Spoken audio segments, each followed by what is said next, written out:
Chase at the 40. Look at that move. Look at Chase go. Oh, my goodness. What a gear. He comes down to this in his car end zone. Intercepted. McPherson. And Cincinnati is heading to the Super Bowl. Toss here. Mixon's going to throw. Open man. Caught. Higgins touchdown. Drives touchdown. Joe Burrow has his first rushing touchdown of the season.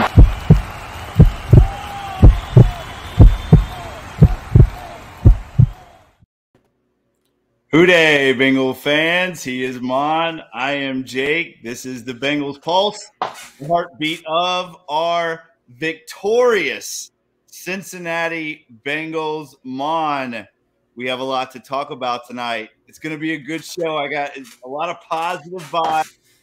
Maan, great weekend of football for me personally. My team that I coach, we won yet again. We moved to 5-1.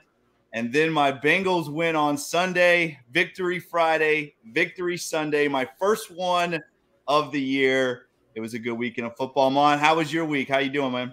I'm doing great. Happy that the Bengals got their first victory. It was great. I was in Tallahassee that weekend. I got to see Florida State play. My sons attended there. One of them is still there. The other one graduated. Got to see them play Boston College. It was a great win for them. Next day, I got to spend the whole day at their house and watch the Bengals beat the Jets. It was fun. Now it's getting a little crazy in Florida with the hurricane coming. My daughter's home from school. They shut down she goes to Florida Southern and Lakeland, and they cleared the campus out. It's going to get really nasty over there. So it's going to be a big unknown. Hopefully I get to watch the game Thursday. Yeah. We have Hurricane Ian. He's bearing down on us. They closed school Wednesday and Thursday all over the state. I know you are part of those first responders, and thank you for that, Maan. And obviously, our thoughts and prayers go to everybody that is in the path of this monster. Hopefully, everybody comes out healthy and unscathed. But let's get to Bengal football, right? We are not going to let Hurricane Ian slow down the Bengals Pulse, baby. Nothing gets in the way of the Bengals Pulse. Maan, it was a great day. I think we saw a lot of things in this football game that you and I have been waiting to see the first couple weeks, and I think you're starting to see now the Bengal team that I think all of us thought we're expecting to see week one, and it was a good win. It was a big win. Anytime you can beat a team in the same conference as you, obviously being the Jets in the AFC, those conference win, Maan, they add up at the end of this thing when it comes to playoffs. And obviously it's good too, right? Because they ended up beating the Browns the week before. So, it was a good win for the Bengals. Absolutely. Yeah. Having that common opponent and us beating the Jets, that could help us out in the future if we do have tiebreakers. It's pretty far down there, but that's something that in the Bengals' favor. No, it was a great win. I'm glad. And, the first 2 weeks have been really stressful. And just, me, Jake, I love it when the Bengals lose the coin toss or when they win the coin toss. I'm sorry, because they always defer. I love it when they defer because I would rather get the ball at the start of the second half. Well, this time they won the coin toss and they decided to take the ball. It worked out perfectly. They wanted to get that offense out there to score. I think the Bengals scored on 4 of their first 5 possessions, which is really impressive. And that set the tone for the game. Joe was very comfortable back there. That offensive line did play a little better. Wilson looked really good. He had a pretty clean pocket. He still took some shots, but he got up and he's a strong guy. But, Joe played well. And, hey, we got our first win. I'm happy. Yes, I am happy too. And I just have to say before we get started, Maan, that stash it's starting to reach like legendary status. Dude, that thing is fantastic. And it just goes so well with the all white Bengal. I love it. I mean, the stash We got the Bengal whiteout on Thursday. So much good things going on. I love this leaping tiger. I wish that would be the primary logo. I absolutely love it. It's just, man, I might wear this shirt every day for like a month. It's gonna turn yellow, but I love it. I don't know, man, but you are definitely you're starting to look like a character in Tombstone. Maybe like what is that Wyatt Earp? Is it Wyatt Earp? Yeah, you're starting to look like a Wyatt Earp. All right, so let's get to the stats real quick before we dive into this game. Burrow looked like Joe Burrow, right? He looked like the guy that we know. 23 of 36, 275 yards, three touchdowns, only sacked twice in that football game. And I'll tell you, one of them was a very dirty play when you see it ran in slow motion. You know, I feel like these defenders are starting to really take some cheap shots at Joe Burrow. You could see, I think it's Logan Mankins. Wasn't he the one that sacked him and kind of turned his knee as Joe was going down? So isn't that who I don't know if that I don't know if that was him, but I know the play you're talking about. Yeah. I'm not gonna lie to you. When I saw that, I started to break out in a sweat. I'm like, oh man, this I know. I thought it was a catastrophic injury. Well, especially since Joe starts grabbing at it, right? I mean, right away Joe starts grabbing at it. Jake, how many times have you seen a quarterback hit low and you see flags thrown? What is it about Joe Burrow? I mean, that should have been a 15-yarder. Oh, I tell you what it is, Mon. He gets sacked 7 times a game. I mean, you know, those other guys, those other elite quarterbacks, they're not getting hit as much. So when they get hit, you know, it's a lot more obvious looking to the referees than when Joe's getting hit on every play. At least that's what I think. That's my opinion. Yeah. Let's talk about the other Joe, because, Mon, I'm not sure what happened with Joe Mixon in that football game. I think he got benched in that last drive. I don't know that for sure, but 12 carries for 24 yards, a 2 yard per carry average. He did have 3 catches for 14 yards, but I'll tell you what, they brought in Samaje Perine, and I know you've always been a fan of him. Me, on the other hand, not so much, but 9 carries for 47 yards, 2 receptions for 14 and a touchdown. But those 47 yards rushing by Samaje Perine, it really put the nail in the coffin of that football game.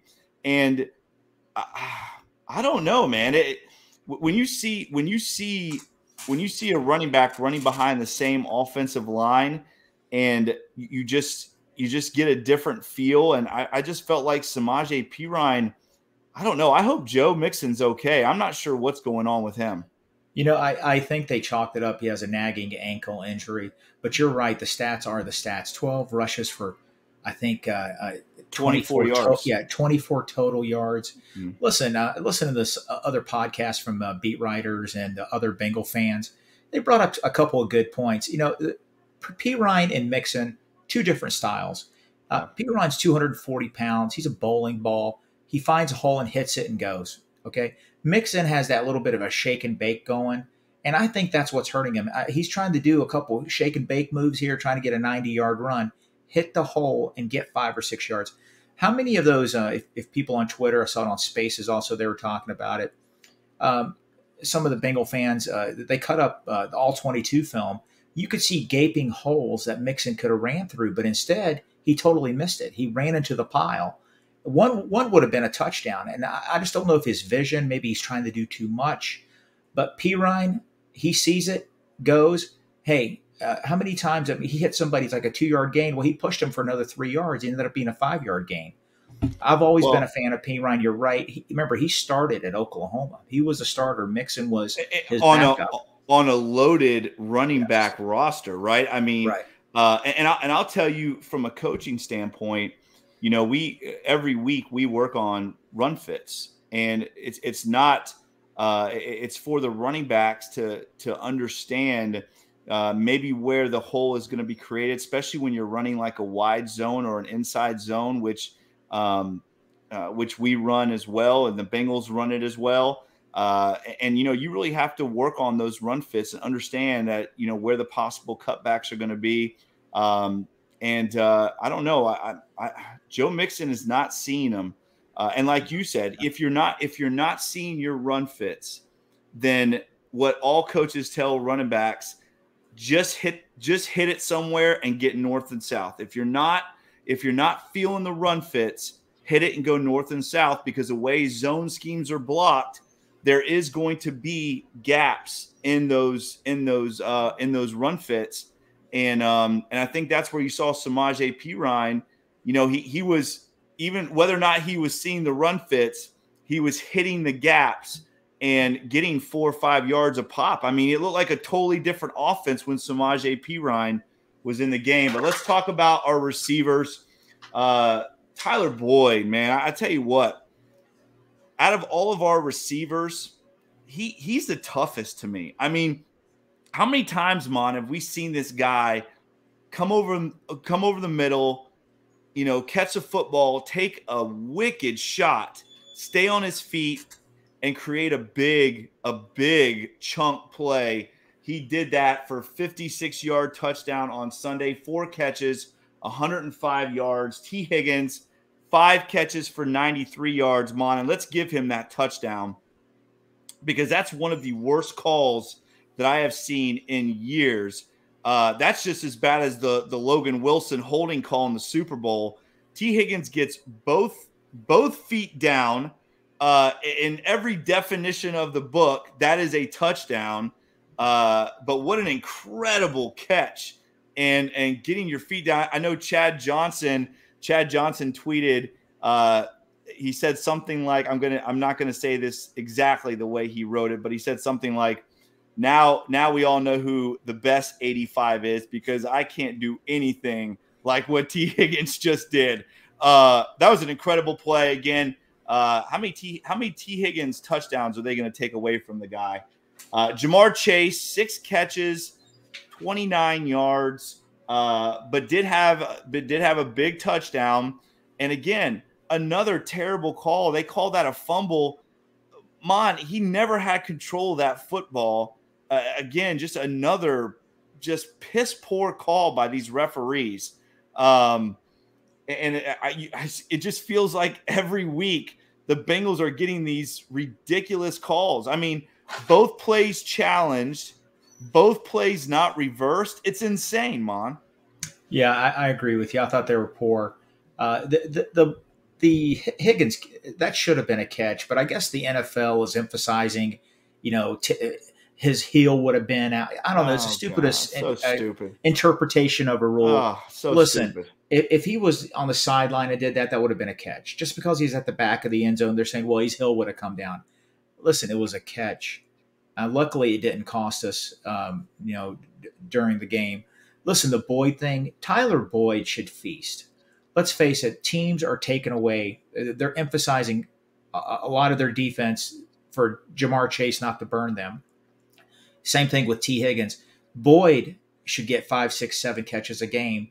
And back to the running game real quick. If we get more consistent play like what Perine did with that, 9 rushes for 47 yards, that's going to free up more opportunities for Jamar Chase. That's going to be a big,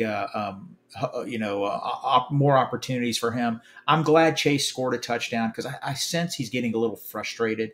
He's expecting these unbelievable stats from last year. Hey, when you're elite and you're a superstar, because Jamar Chase is a superstar, defenses are going to try to take you out of the game because they're afraid of you.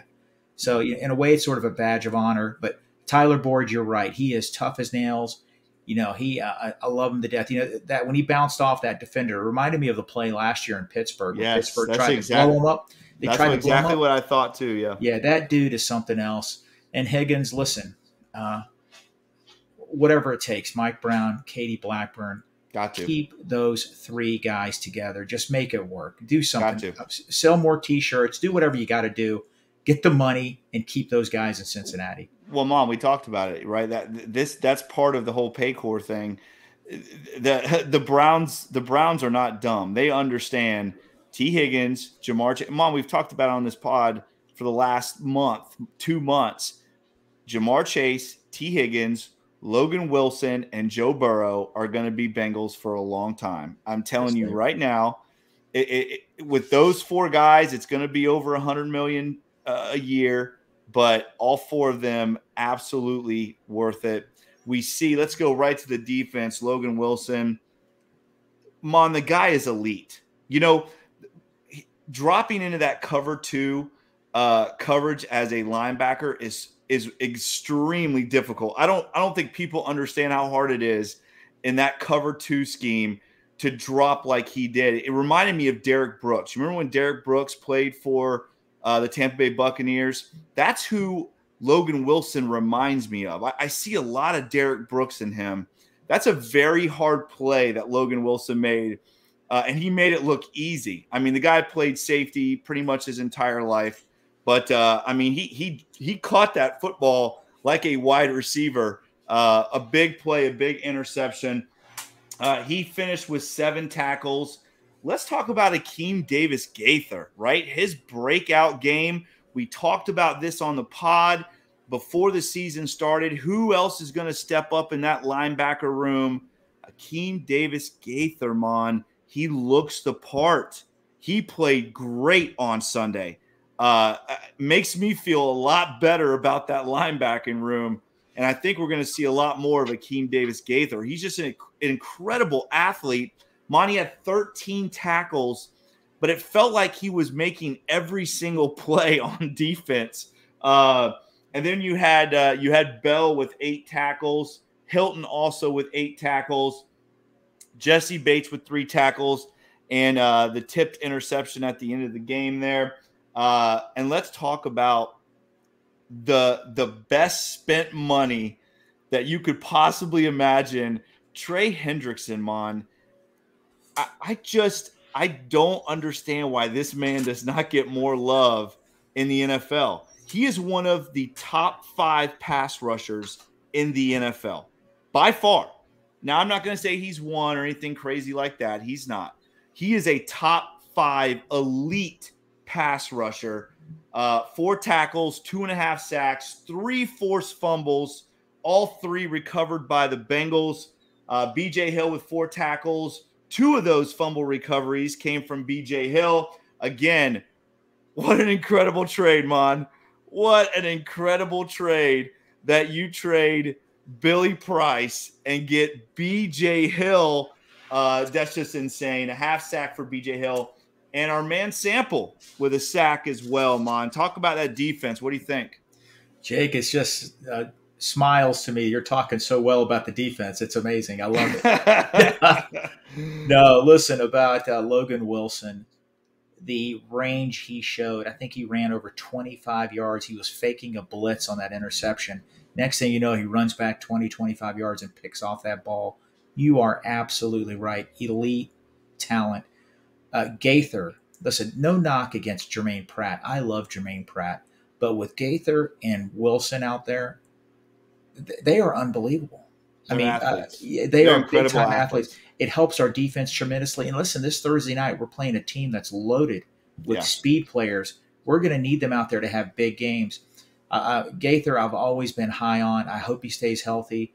That guy, he could turn into a real special player for us. Yes. Listen, you mentioned Bell. You mentioned Cheeto. You mentioned Hilton, Hendrickson, even BJ Hill. You know what they all have in common? They weren't drafted by the Bengals. They were free agent additions or trades. You got to have hats off to Duke Tobin because every one of those guys have been a big-time hit. How many free agent signings have you seen across the NFL, across any sport that just doesn't work out?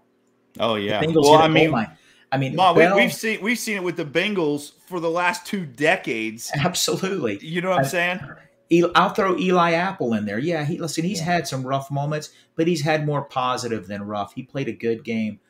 The Bengals, listen, we talked about this in previous podcasts.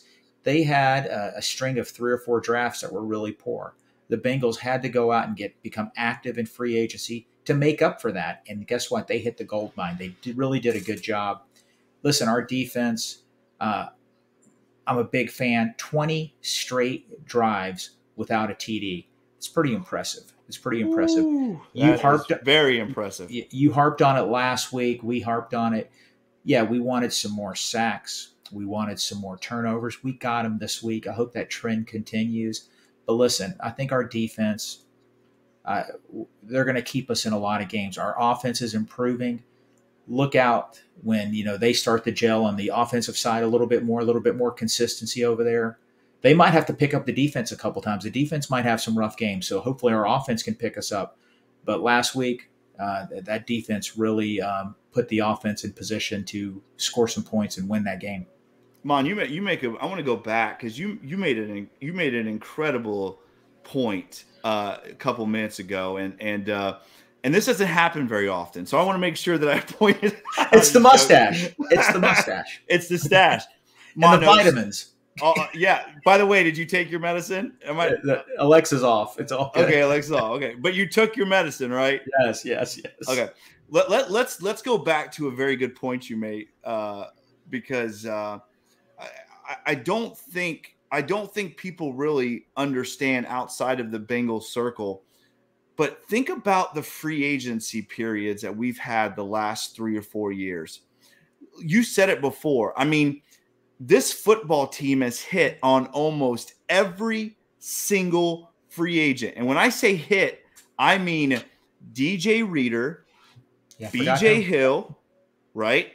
Trey Hendrickson, Von Bell, Mike Hilton, Eli Apple, Cheeto.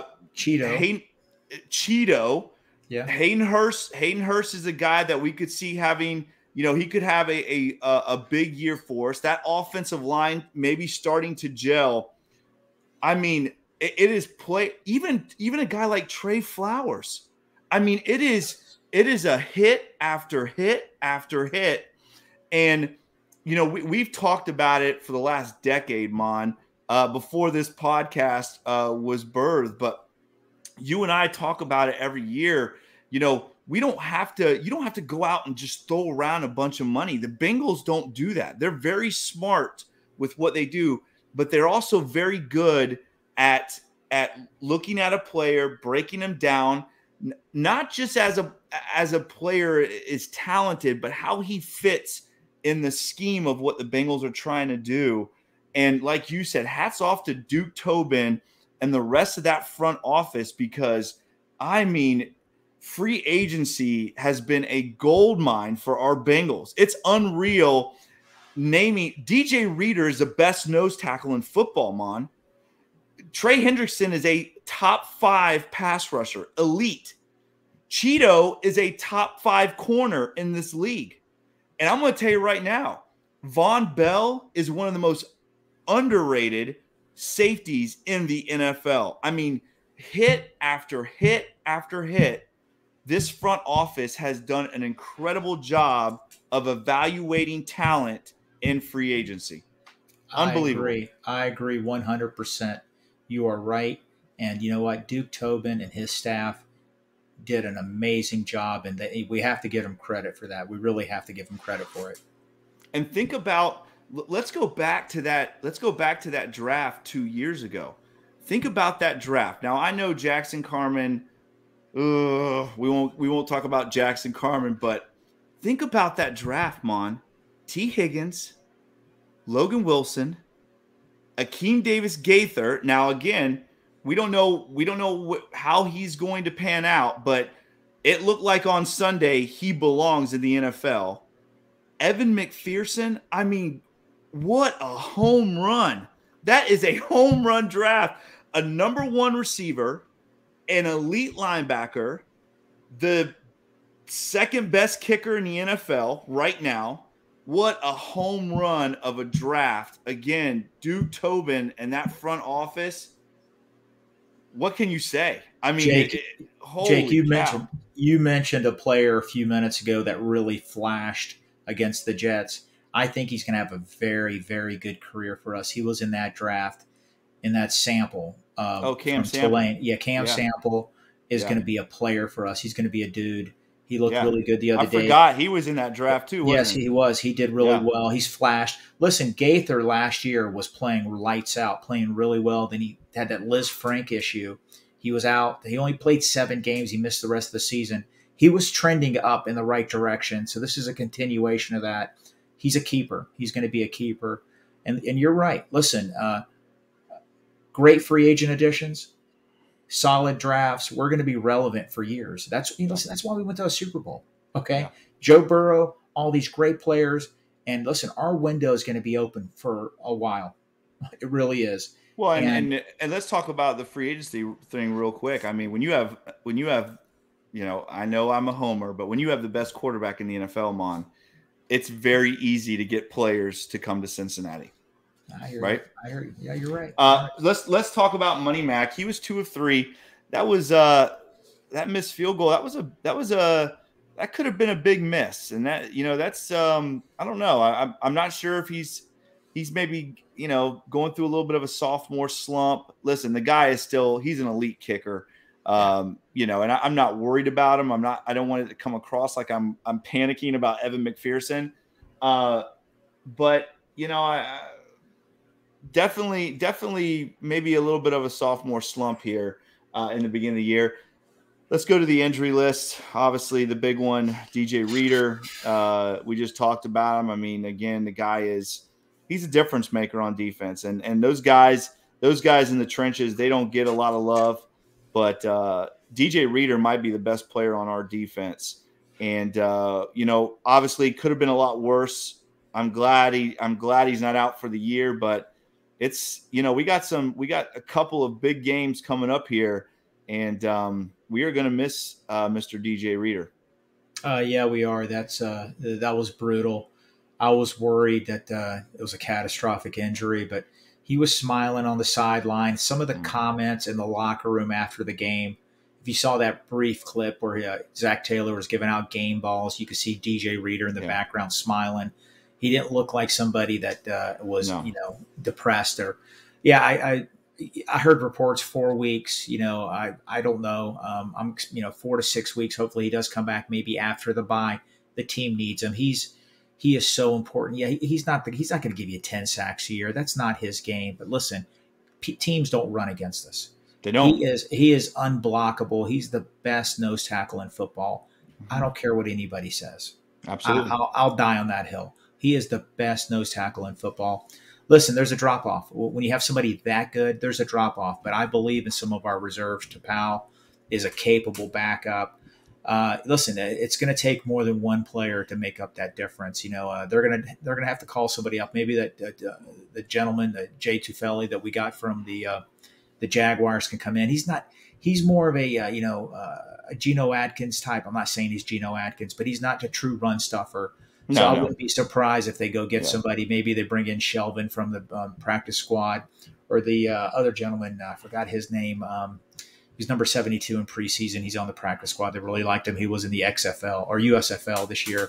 Oh, yeah. Yeah. If they can bring him in, get 10, 15 snaps, help Tupau out. But it's going to take a team effort to make up for DJ Reader. Well, Zach Carter, your guy Zach Carter got some reps.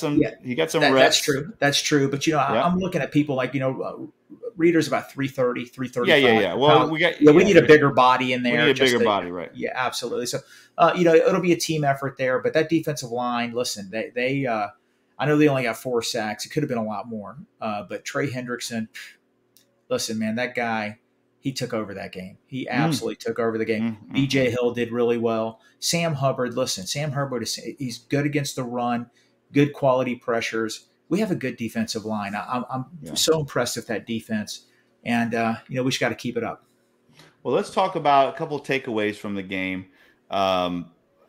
Again, this is something that we're going to do every week. A couple of my takeaways. Number one, and I'm glad because we've talked about it the first couple of weeks, and that is, and I know I have been very, very hard on the play calling. That 4th down and 1 call, running a toss sweep to Jamar Chase to the boundary. You don't even see that kind of stuff in high school. I'm not sure what was being thought of when you have a 245-pound running back, a 230-pound running back.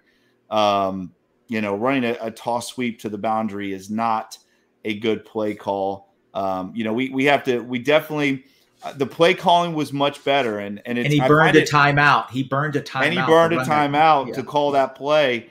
And he admitted it. Coach Taylor admitted it, and that's important. Listen, as an offensive coordinator, it's difficult. I know people don't agree with the calls I make every Friday night, and sometimes I'll go back and reflect on them. Like, what was I thinking there? And Coach Taylor's doing the same thing. I mean, it's a coaching thing. It's one of those things where you're thinking about it during the week as you're scheming. And then, you just kind of overthink yourself. And I think that's what happened in that situation. The play calling was much better. I do find it interesting that Joe Burrow talked about, Callahan calling quite a bit of the plays. I find that very interesting that Coach Callahan was calling quite a few of the plays, because it seemed like Joe Burrow got into a better rhythm with the play calling. Like you said, we scored in 4 of the first 5 possessions. A lot of that has to do with the play calling. A lot of times the plays are scripted out. Like I know I script out my first 20 or so. These NFL guys are scripting out 25 to 30, for their first plays. And that's not, you don't always go by that, but it's kind of a situational thing. And I thought the play calling was better for sure. I don't know why, Mon, but 2 things that we really struggle at. We struggle at 3rd down and short, 4th down and short, and inside the 10-yard line, it seems like we kind of sputter out.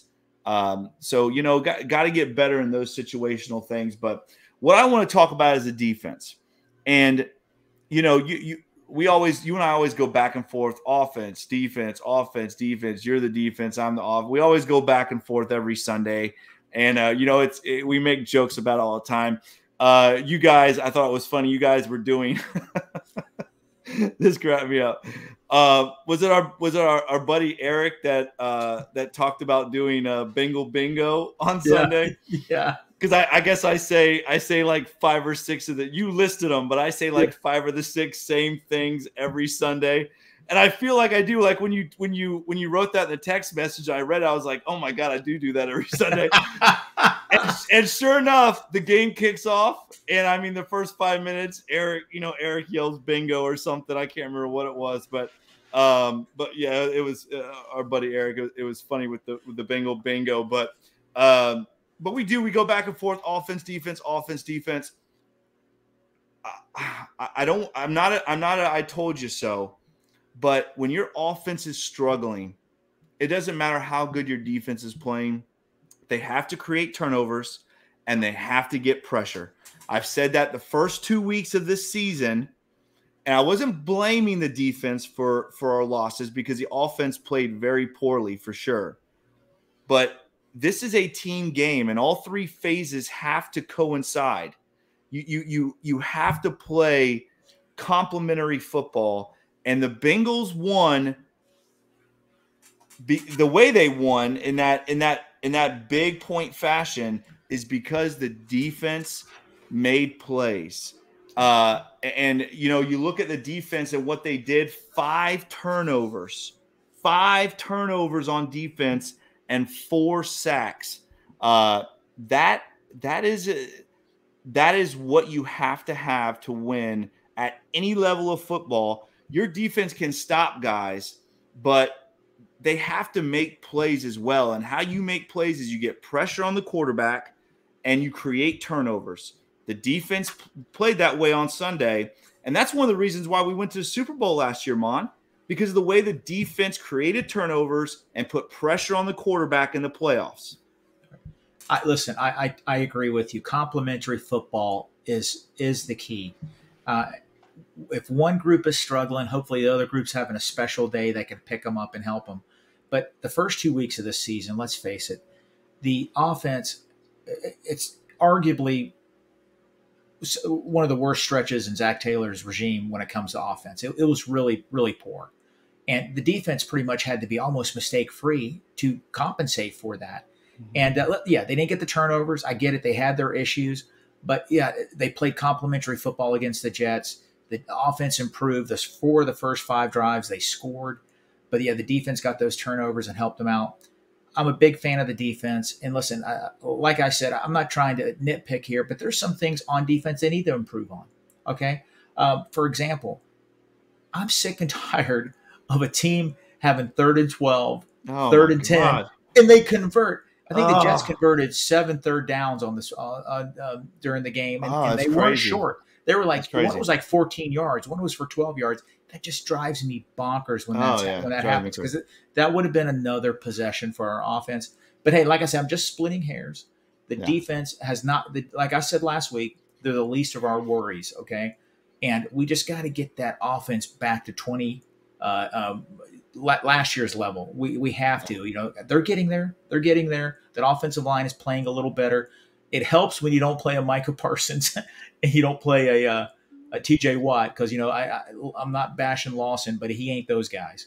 Yeah. All right, but listen, I want to get back to the offense real quick. You know, you mentioned about, 3rd and 1, 4th and 1. You're right. I'm sick and tired of them getting stuffed, unable to convert these, overthinking. Like Zach Taylor, what was he thinking?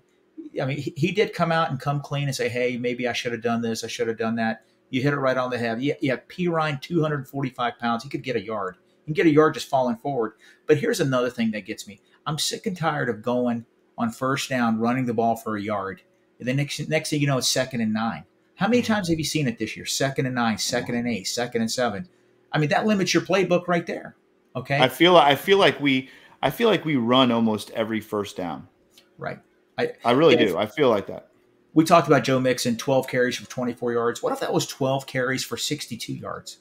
How much of a difference would that be? Okay, guess what? Next thing you know, it's 2nd and 4. Next thing you know, it's, you wouldn't even have to go to 3rd and 1. You'll convert. Yeah. And when it improves a little bit there, hopefully whatever's nagging Mixon, whatever, instead of trying to get that 50-yard explosive run, hey, man, settle for 4 or 5, 6 yards. Yeah. Guess what? I think that could have been 10 more points for us. Not that we needed it, because, the game was never really in doubt for me. But still, I mean, I think that it's going to help our offense out if they can improve. And instead of being 2nd and 9, hey, you know what? We're playing the Ravens. It's 2nd and 3 now. Opens up the playbook. And I can tell you right now, at any level of coaching, these coaches aren't telling Mixon to do all that. They're telling Mixon the same thing I'm telling my running backs, and that's be patient, get the yards you can, pound the football, and those defensive backs and those guys at the second level, they are going to start turning plays down. Meaning they are not going to be coming full steam ahead after the first 10 times that you've run with your shoulders down. They're not going to be trying to come up and tackle you the way they were in the beginning of the football game. Be patient, and the dam will break. The dam will break. And that's how you get the big 50-yard runs. It's not something it's hard to do that at any level of football, breaking one, through the second level of the defense and going for 60 yards. You don't see that very often in the NFL, for sure. So be patient. You got to pound it out. You got to be patient as a running back on any level, and the dam will eventually break. Let's talk about the Miami Dolphins real quick before we get out of here. Got a big game on Thursday. The only undefeated team in the AFC, the Miami Dolphins, come into town. It's going to be a big night. Unfortunately, you and I cannot be there, but hopefully we have Wi-Fi down here after the storm, or I'm gonna have to figure out some way to see this football game. But it's going to be a big one. You got the Ring of Honor going on with Lamar Parrish and Willie Anderson going into the Ring of Honor. You got the whiteout game, which I don't know if you saw. Did you see the pictures on Twitter of? Yeah, it looks nice. Oh man, it looks so awesome. The uniforms, obviously, big night. But bigger than all that is the Bengals have to win this football game, right? I mean. Again, another conference opponent, another opponent that every team in our division is going to see. And this football team has already beat the Baltimore Ravens. So it's a big football game. And I'll tell you what, the Miami Dolphins just went through a very emotional football game beating the Buffalo Bills last week 21-19 in a crazy football game. For them to turn it around, have to go on the road on a short week, there's no reason why our Bengals should not be taking advantage of this Miami Dolphin football team. Real quick on offense, we know the speed that they have at the receiver position. Mr. Tua, I'll just be honest. I don't believe in this guy at all. I just don't believe in him. I don't think he's a very good quarterback. I just don't. He hasn't shown me anything to make me think otherwise. Again, defensively, we got to get pressure on him. We got to create some turnovers. He will turn the football over if you create that pressure on him. But I like our chances in this football game. Again, like I said, it's a short week for them. They just won an emotional football game. They have to go on the road. The Bengals have got to take advantage of this situation. I agree. Their defense played 90-plus snaps against the Buffalo Bills on a short week. They have to get on a plane. Things are crazy down there right now with the hurricane. Preparation for their families. There's a lot of stress there. I don't wish that on them, by the way. I just want to let you know that. But it's that's going to affect them Thursday night. I mean, to say it's not, I mean, that's an advantage for the Bengals. I said this last week. Listen, this town, when I say this town, Cincinnati is going to be lit. Everybody, listen, whiteout, Ring of Honor, it's nationally televised. I really think the home team on nationally televised games, they have an advantage already, 3 or 7 points. The Bengals, they're not going to lose this game. Let me say something to some coworkers. 71 A shift. All you Miami Dolphin fans, you gave me the business yesterday at work. I want you to know something right now. It ain't happening. Chris, probationary firefighter, Brea, it's not going to happen. Okay? You guys, you're going to lose. And you know what? It's not going to happen. The Bengals are going to win that game. They're going to win comfortably. Listen, the Dolphins have solid players, good defense, but I'm sorry, the Buffalo Bills had 490 yards offense against them. I don't know how they just scored 17 points. I don't know what happened there. And listen, that Raven game, they were getting beat. They were getting pulverized. It wasn't even close. Then all of a sudden, bing, bang, just these unbelievable explosive plays. Got to give them credit. Yeah. The Dolphins have great players, but to me, that was horrible defense by the Ravens. And that loss could haunt them. And the Dolphins could easily be 1-2 right now. It really could be. Listen, that Miami Buffalo game, let's go back to that real quick, because that football game, the Miami Dolphins had 212 total yards against a banged up Buffalo Bills defense. That defense was missing like 6 starters, I think I read somewhere. And the Miami Dolphins have 212 yards of offense. Like you said, I don't understand how. That's probably why Josh Allen had to be held by Tua after the game as he wept on Tua's shoulder. Like, what was that all about, by the way?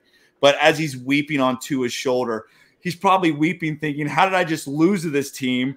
How did I just lose this team after we had 500 yards of total offense? The Miami Dolphins I don't know. I don't want to say they're overrated because I think they're talented, but are they the best team in the AFC? Absolutely not at all. They have a good roster. They got a lot of talent. By no means am I trying to be like overconfident. I get it. They really are. I mean, listen, Tyreek Hill, Waddle. I mean, those guys are elite athletes. Their running backs are fast. They got a lot of team speed. They really do. And that does concern me. But listen, the special circumstances, Thursday night game in Cincinnati, the whole town is going to be absolutely just on fire. And then these guys, they're exhausted. Coming into Cincinnati, listen, it points to a victory to the Bengals. I'm very confident about this game. I told you that last week. I was more confident about the game this Thursday than I was the Jets game. Bengals are going to win. Mon, and the last thing I'm going to say is this, is you named all of those players, but you know who you didn't name? You didn't name their quarterback. I did not. Because Tua, and we've talked about it many times on this show, you win with elite quarterback play. Tua is not even in Joe Burrow's league. And you could have all the talent in the world and all the speed of the world, all that stuff. But if you don't have a guy that can get the football to those guys, and again, they're 3-0 and we're 1-2. So I'm not going to sit here and bash them, but I will say this. And one of my assistant coaches, Mitch, if you're listening, I will say this. The Bengals are going to win this game comfortably, as you said, because the Miami Dolphins do not have an elite quarterback who is in the same level as a Joe Burrow. They just don't. Tua is not at that level. I agree. I'm not going to disagree with you. I'm not going to disagree. Let's get to our picks real quick before we get out of here. Mon, I'm not trying to brag. And you know me. What? I'm not a bragger. Do I brag? Oh man, don't even. This podcast would go 3 hours long. I got so many receipts. I got receipts for years. Listen, I don't want to brag. Okay. But first of all, I am now 2-1, right? On our picks. We picked for 3 weeks. I'm 2-1. And we both picked the Cleveland Browns to win. We both picked the Patriots to win, which didn't happen. By the way, Patriots, thanks for choking that game away. The Patriots, by the way, Mon, had that game won and turned the ball over twice inside the Ravens' red zone, back-to-back drives. Don't get me started on that. Thank you again, Patriots, for choking. But let's talk about that Bengals-Jets game, Mon, because the final score was 27-12. I picked the Bengals to win 27-14, Mon. I was 2 points off. Big deal. That's just me understanding the Bengals, how they operate. That's just me understanding the NFL game, Mon. That is what that is. 27-14 is what I called. 27-12 was the final. You know what that was? I'm like Notre Dame. I don't know what to say. I'll tell you what that was. It was called luck. That's what that was. Well, let's hopefully I have some more luck this week. I'll let you. Yes, sir. Let's talk about these games real quick before we get out of here. Here we go.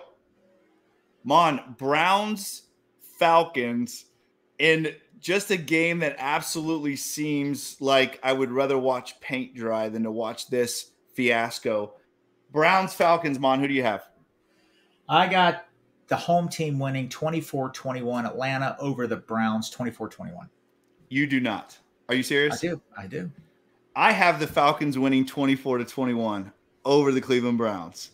Nice. All right. Nice. Here we go. We both have the Falcons winning 24-21. That's crazy. Here we go.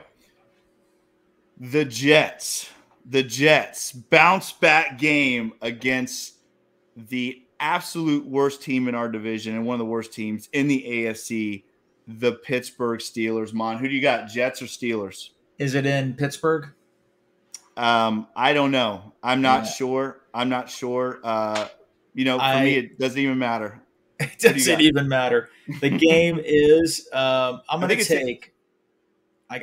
it up real quick. It's at Pittsburgh. Okay. It doesn't matter. I'm going to take the Jets 17-16. The Steelers are horrible. They're horrible. I have the Jets beating the Steelers 21-17. 21-17. I think the Jets bounce back. Listen, the Jets are not that bad of a football team. They're really not. I don't think so either. I don't think so. They got a lot of good players. And like we said before, the Steelers are absolutely horrendous. They are awful.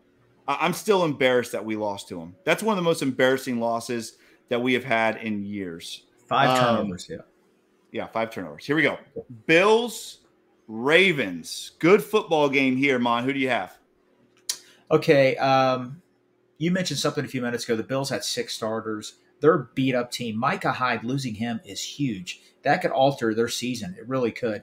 I have the Ravens 27-24 over the Bills. I do. You have the Ravens beating the Bills? In Baltimore, 27-24. Cuckoo. There is no way, Mon. There's no way this Buffalo Bill. Did you see Josh Allen weeping?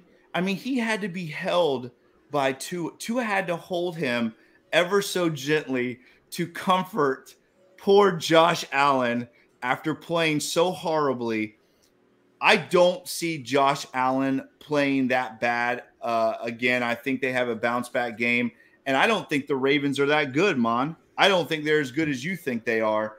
I have the Bills winning 31-17 over the Baltimore Ravens.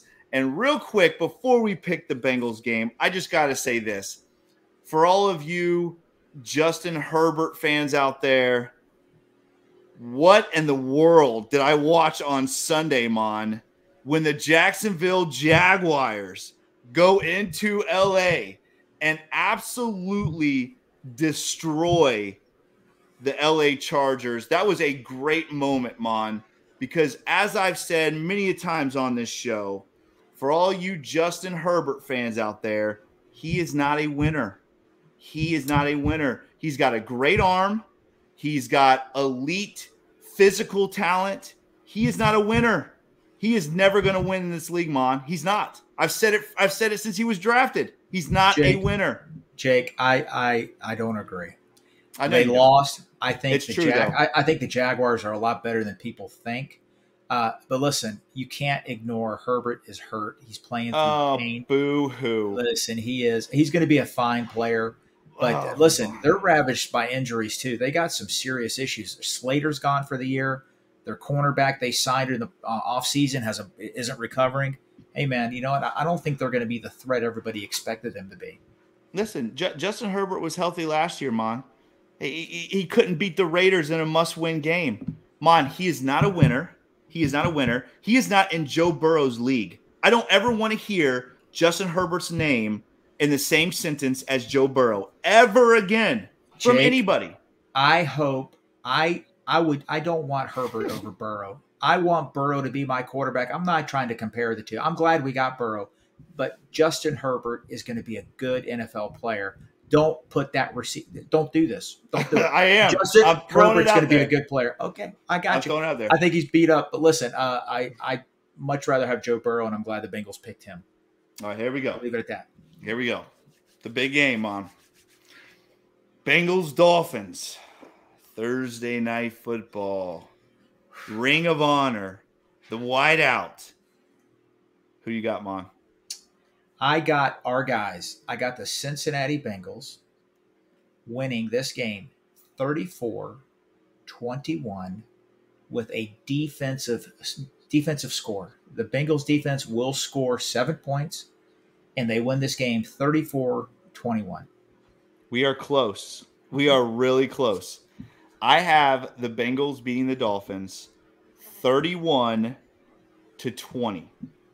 31-20, but I don't think this game is that close. I think the Dolphins maybe get a score toward the end of the game to make it look closer. I just don't see this game being a close football game. Listen, this is not the same Bengals. Joe Burrow thrives in prime time. Joe Burrow is going to show the world. He's going to remind everybody who he is. And I think the Bengals win this game comfortably, and we are celebrating Thursday night after the Bengals beat the Dolphins 31-20. All right, Mon, that is another edition of the Bengals Pulse. Guys, if you liked this podcast, make sure you like, subscribe, and share this podcast. Make sure you check us out on Apple, Stitcher, and Spotify, all the podcast platforms out there. If you enjoy listening to this podcast, please give us that 5-star review. We would very much appreciate it. Follow us on Twitter at Bengals_Pulse9 or on Instagram at the same without the @ Bengals_Pulse9. Guys, once again, check out all the awesome podcasts right here on the Wincinnati Network family.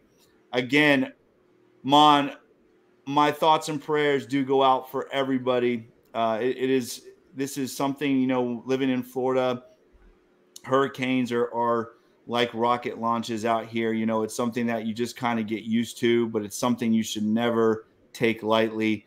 And my thoughts and prayers do go out to everyone out there, everybody in our state of Florida. Please stay safe, make smart decisions. Be very smart. Yes, and take this thing very seriously, Mon. you're my guy. Make sure you are safe out there. And thank you again for your service. We really appreciate it. Thanks a lot, guys. Yeah, it's going to be an interesting few days. A lot of a lot of people in danger, especially on the West Coast. A lot of Bengal fans over there in Tampa too. That we met them in Cincinnati a couple weeks ago. You guys take it easy, and everybody, just like Jake just said, be smart. Take this serious. Don't think it's just some tropical storm. It's going to be nasty for a couple days. All right, guys. He is Maan. I am Jake. This is the Bengals Pulse. Bengal fans, thank you for listening and watching. We will see you next week. Hoo day!